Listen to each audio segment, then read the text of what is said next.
Bonjour et bienvenue dans cette toute nouvelle vidéo où aujourd'hui on va parler pourquoi est-ce que les blessures de mon enfance conditionnent mes relations amoureuses actuelles. Donc n'oubliez pas d'aller voir les différentes playlists aussi.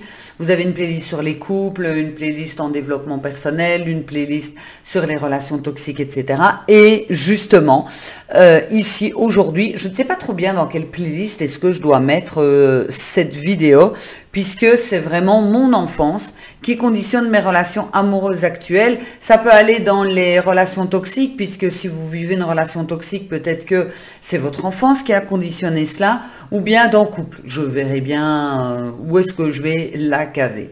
En tous les cas, donc n'oubliez pas bien évidemment de vous abonner, de me rejoindre sur Facebook Nathalie Cravatte et aussi sur Instagram Nathalie Cravatte Coaching, puisque autant sur Facebook que sur Instagram, il y a des contenus différents que ce qu'il y a justement donc ici. Alors, pourquoi est-ce que votre enfance conditionne votre relation amoureuse actuelle? Eh bien, la première relation amoureuse que vous avez vue et que vous avez eue, on est bien d'accord, c'est avec vos parents. Donc, la toute première, c'est j'aime mes parents. Voilà. Donc, j'aime mes parents, j'aime ma maman, j'aime mon papa. Et donc, j'attends, en tant qu'enfant, avoir ce retour. C'est-à-dire être aimé, être écouté, être respecté, être valorisé, etc. Si tout était comme ça, ce serait déjà parfait dans la première chose. Ensuite, la deuxième chose sur laquelle vous avez été conditionné lors de votre enfance, c'est aussi ce que vous avez vu de la relation de couple de vos parents. Donc, en espérant que les parents aussi avaient une écoute, un respect, etc. Parce que inconsciemment, vous allez rechercher la même relation au départ que celle que vous avez eue de vos parents, parce que c'est ce que vous connaissez. C'est ce que vous connaissez et c'est ce qui, pour vous, vous paraît le plus logique et le plus normal. Alors, revenons d'abord sur la première chose. C'est-à-dire, je suis aimée par mes parents, j'aime mes parents. Donc, première relation affective. Donc, l'affectivité. Si vous avez eu donc des parents qui ont manqué justement de vous donner cet affect, mais bien évidemment, vous allez souffrir de dépendance. Donc, vous risquez de souffrir de dépendance et de vouloir toujours aller rechercher ce que vous n'avez pas eu dans votre enfance, dans vos relations amoureuses. Pour cela, il faut en avoir conscience. Et c'est pour cela que les personnes viennent donc chez moi en consultation pour justement travailler sur les blessures du passé, pour ne plus être impacté dans le moment présent. Et ensuite, on met des choses en place pour continuer à avancer. La façon dont je travaille, c'est un mélange entre la psycho et le coaching. Puisque, je vous rassure, j'ai fait les formations pour. Je ne sors pas de mon chapeau, entre guillemets. Donc, ici, c'est vraiment de se rendre compte, ok, il y a peut-être eu un manque affectif avec mes parents, c'est vrai, et je cherche toujours à le combler. De l'attention, de l'écoute, peut-être même tout ce qui est le toucher, l'affectivité, etc. On peut travailler dessus pour le combler, pas grâce à quelqu'un d'autre. On va le travailler pour le combler soi-même, la reconnaissance, etc.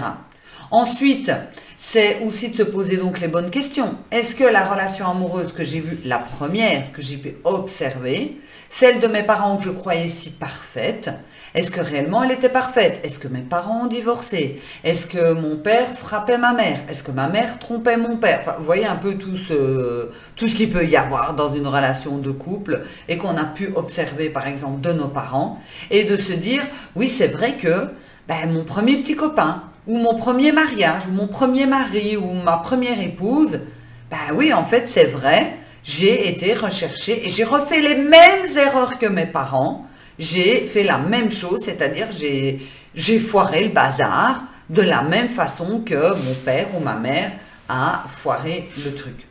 Aussi, il va falloir que vous posiez les bonnes questions, puisque souvent, on va aller rechercher le parent du sexe opposé. Donc, les femmes vont vouloir aller rechercher leur père, et les hommes vont vouloir aller rechercher leur mère. Parce que pour homme ou femme, eh bien, maman est parfaite, papa était parfait. Même si on sait qu'ils ne sont pas parfaits, dans votre inconscient, il y a ce côté, c'est rassurant. C'est, voilà, je veux aller chercher le même style de femme ou le même style d'homme. parce que j'ai cette recherche d'amour, j'ai cette recherche d'affective et d'affectivité, et donc vous pourriez tomber sur des personnes qui au final ne vous correspondent pas. Parce que vous êtes resté sur une image, vous êtes resté avec votre émotionnel enfant, et plus peut-être, et pas, ou peut-être pas encore, votre émotionnel d'adulte. Parce que c'est pas parce qu'on a 30, 40 ans qu'on a un émotionnel d'adulte, hein. Je vous le dis déjà, hein, homme ou femme, hein, non, c'est complètement différent. Bien sûr, on est adulte, on travaille, on gagne sa vie, on paye son crédit, etc. Mais émotionnellement, au niveau de l'affectivité, on peut encore avoir cette immaturité de dire, ok, je vais aller rechercher mon père, je vais aller rechercher ma mère inconsciemment. Mais faites un petit peu le point justement sur les relations que vous avez eues, hommes, femmes, et de vous poser justement toutes les questions que je viens donc d'échanger par rapport à cela. Arrêtez de penser que juste dire, allez, moi j'en ai marre, je vais parler femme par rapport à un homme, j'en ai marre des connards, cette fois-ci je vais prendre un gentil. Allez, je vais prendre un gentil et ça va fonctionner. Ça ne fonctionnera pas, parce qu'il ne va pas vous plaire, parce que ça ne va pas aller, parce que vous allez dire, il m'emmerde, je me fais chier, machin, etc. Parce que vous n'avez pas travaillé sur votre maturité affective. C'est pour ça qu'il faut travailler bien évidemment sur soi, pour pouvoir dire, ok, maintenant je vais plutôt aller vers une personne qui me correspond. Mais vu que vous aurez changé le programme de votre ordinateur, ici et affectivité, eh bien, vous allez être attiré par d'autres personnes, par d'autres styles de personnes. Et donc, forcément, qu'est-ce qui va se passer? Ben, vous allez attirer des personnes qui seront moins toxiques parce que vous ne serez plus dans cette recherche constante du père ou de la mère. Si vous voulez un rendez-vous, n'hésitez pas à m'envoyer un mail. Donc, vous vous rendez sur mon site internet www.nc-coaching.eu et vous n'hésitez pas à m'envoyer un petit mail si vous désirez un rendez-vous. Je travaille soit en mon cabinet ou également par Zoom en distanciel ou même par WhatsApp. Donc, n'hésitez pas, j'ai vraiment l'habitude. Hein, donc, voilà. N'oubliez pas aussi de vous abonner. Un grand merci à vous pour les écoutes donc, de ces vidéos. Et on se retrouve très bientôt pour une nouvelle vidéo. Ciao!